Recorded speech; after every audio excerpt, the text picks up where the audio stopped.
Sa eksklusibong panayam sa kanya ng GMA News, nagsisisi na raw ang pulis na pumatay sa kapitbahay niyang mag-ina sa paniki sa Tarlac. Pero hindi raw handang magpatawad ang mga naulila ng mga biktima. Desidido raw silang panagutin ang pulis. Idinitalya naman ng opisyal ng barangay ang ugat na matagal nang alitan ng pulis at ng mga biktima. Nakatutok live si Emil Sumangil. Emil. Mel, Mike, Atom, nakausap ko nga kanina dito sa lock-up cell ng Paniki Municipal Police Station ang pulis na si Staff Sergeant Jonel Nuesca. Siya yung bumaril sa mag-ina niyang kapitbahay nung nakaraang linggo ng hapon. Nagsisisi raw siya sa kanyang nagawa. Samantala, ilan pa sa mga kaanak ng mga biktima ang nakausap natin kanina. Narito po ang aking report.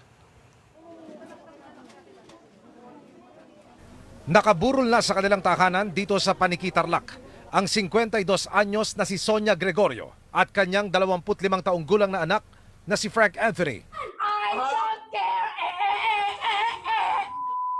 Tapusin kita ngayon, ha? Sila mag-inang binaril ng malapitan ng kapitbahay nilang pulis na si Staff Sergeant Jonel Nuesca noong linggo ng hapon. Isa sa mga labis na namimigati ngayon ang may bahay ni Frank Anthony na si Ronaldine. Nasa Pangasinan daw siya nang mangyari ang krimen at itinawag lang ng kanyang hipag ang pangyayari. Sabi po sa akin na Lynn, sabi niya, huwag kang mabibigla, sabi po. Bakit ate, anong nangyari? Si mama tsaka si Anton wala na, sabi niya po. Umiyak po ako pero hindi po ako naniniwala yung sinabi niya pong ganun. Pero nung napanood ko po yung video, doon na po. Sobrang sakit po, hindi ko po matanggap. Pasensya na po.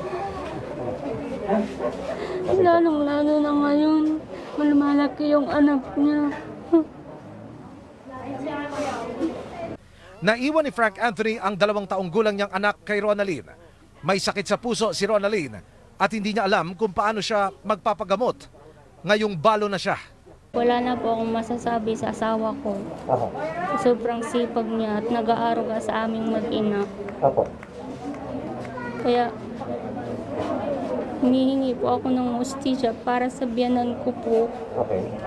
At lalong-lalo sa asawa ko para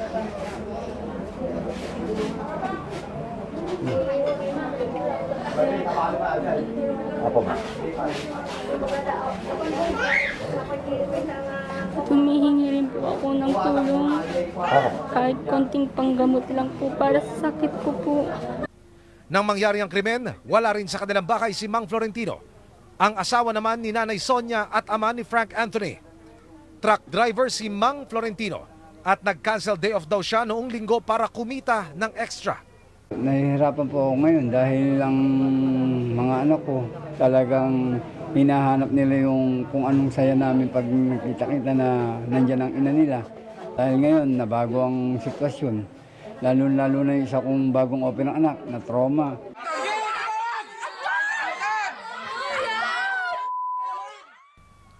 Ayon kay Mang Florentino, gustuhin man daw nilang hindi makabangga si Nuesca, iba raw talaga ang ugali nito. Baga saan tayo, bago pasintabi pa tayo na, oy, bago lang po kami dito, ganito po, ganito. Siya hindi, parang astig talaga ang ano niya, parang gusto kilalanin siyang, ano talaga, yung matapang na ano, hindi siya, ano. Okay, tinataso namin sa inyo! Ano taso namin? Ha?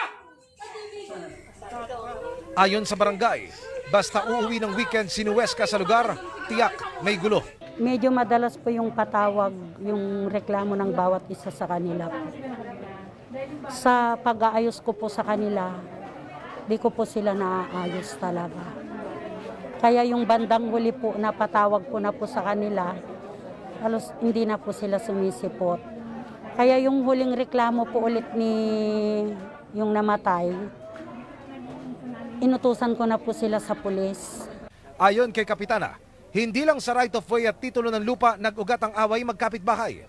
Nagsimula raw ito sa biniling lote ng pulis sa pamilya ng mga biktima. Mismo po sa bahay namin sila nagbayaran. Itong isa po nagpapakumbaba na Sino yun? Si itong namatay po. Pero sila na po yung parang yung ayaw na pong magpaayos, yung mga nakabili. Itong pulis na suspect. Opo. Na ang akala po nila, niloko po sila ni Sonia dahil po sa kinuhaan niya sila ng 40,000, hindi po naibigay yung title. Pero hindi na nga po talaga niya maibibigay dahil binawi po nila yung 40,000. Yung pera. Opo. Tapos nagkademandahan po, dinimanda po itong namatay. Napunta sa korte, nagkaayos. Kumbaga sa baliwala na sa misis ko, kahit gano'n ang ginawa nila na pagpukutsa sa misis ko na ginawa nilang istapa, manluloko, Akala nila, nakasanla yung lupa na yun na binibenta na Hindi naman, walang katotohanan dahil humantong sa natalo sila sa kaso na hindi naman nanluloko yung nagbebenta. Ayon naman sa kaanak ng mga Gregorio, bukod sa walang awang pamamaril nitong linggo, ilang beses na rin daw sinugod at pinagbantaan ng suspect na pulis ang mga biktima. Bago po nito, may nangyari pong sumugod siya sa mga kapatid ko tsaka sa pinsan ko. Pinagtangkaan po niya na mga gago kayo, mga mayayabang kayo. Gusto niyo ipakita ko yung pagkademonyo ko. Nakakulong na si Nuesca sa lock-up cell ng Paniki Police Station. Kamusta yung mag-iina mo? Okay naman po sila, okay naman po. May mensahe ka lang sa pamilya? Negative na sir, negative. Nakakausap ko naman. Nagsisisi ka ba, Nel? Nel, nagsisisi ka? Nel, nagsisisi ka? Yes sir, yes sir. Makipagtisisi sir. Humingi siya ng paumanhin sa nangyari. Nang tanungin ko na kung bakit niya ito nagawa. Okay ka lang dyan? Okay na sir, pasensya na po. Ginawa ko magbibigay statement sa court na lang po. Matapusan po yung kaso, doon po na po sa court sasagutin lahat ng mga katanungan niyo sir. Pero ang pamilya Gregorio, hindi raw kayang lunukin ang sorry ng pulis. Hindi matatanggap ng sorry yung ginawa niya. Kung may tama siyang pag-iisip, hindi mangyayari ito Sa lalo-lalo na kasama niya yung anak niya. Na parang ipinakita niya na kung paano ang pagkitil sa buhay ng isang tao. Yung ba'y tama? Ang Diyos nagpapatawad, bakit ang tao hindi nagpapatawad? Basta yung kanya pagdusahan niya lang. Tatanggapin niyo ba itong sorry na ito? Hindi po.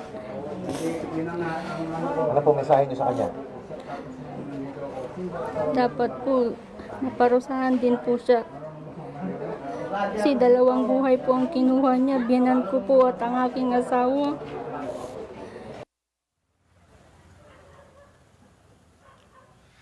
Mike, update muna ako sa burol. Nagpaabot ng 20,000 pesos na financial assistance ang DSWD sa pamilya ng mga biktima. Ipina-check up din nila ang balo ni Anton na si Ronaldin na may heart ailment. Kanina, sumailalim na rin sa psychosocial intervention ang babaeng anak naman ng pulis ng suspect. Bukas naman nakaschedule ang mga menor de edad na kaanak naman ng mga biktima.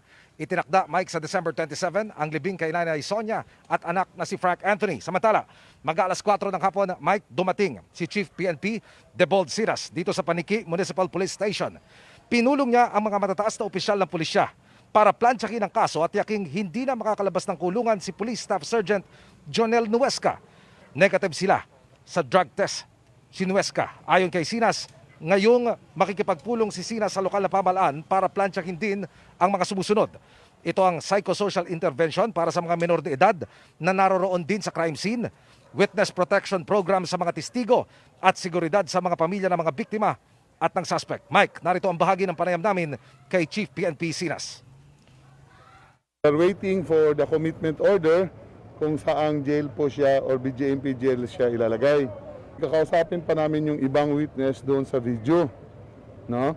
Kasi yung sa video ay gagawa namin ng paraan na sana i-accept yun as an evidence.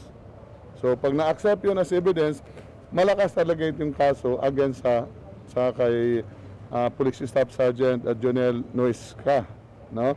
Kasi sa ngayon, hindi na-offer pa yun as evidence dahil yung kumuha at saka may-ari ng video ay parang alanganin pa.